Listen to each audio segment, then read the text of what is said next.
สิ่งสัมพันธ์แดนงามสาวบ้านสิ่งสำคัญยิ้มหวานแก้มแดงอมตองสาวงามดินแดนภูคองให้เห็นแล้วต้องละเมอหลงไหลยามเจ้าเว้าจาสายตานั้นสร้างอ่อนไหว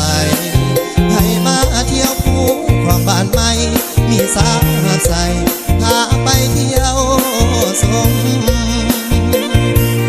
เสิร์นเที่ยวภูของอับพองว่ามวดอีลีขึ้นภูของลงพาทีวีสดชื่นสุขีฟังเสียงนกร้องเสียงไม้สีกันเหมือนเสียงซอเสียงปีดังก้อง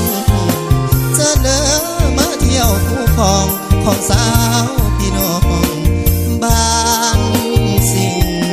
สัมพันธ์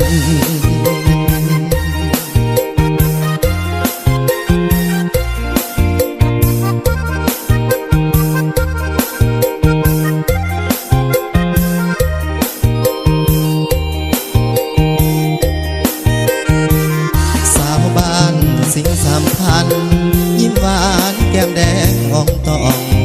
สาวงามดินแดนภูคองให้เห็นแล้วต้องละเมอหลงไหลยามเจ้าเว้าจาสายตานั้นสร้างอ่อนไหว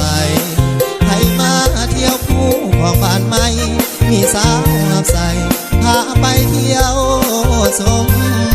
เสริมเที่ยวภูของอับพองว่ามวดอีลีขึ้นภูของลมพัดทีวีสดชื่นสุขีฟังเสียงนกร้องเสียงไม้สีกันเหมือนเสียงซอ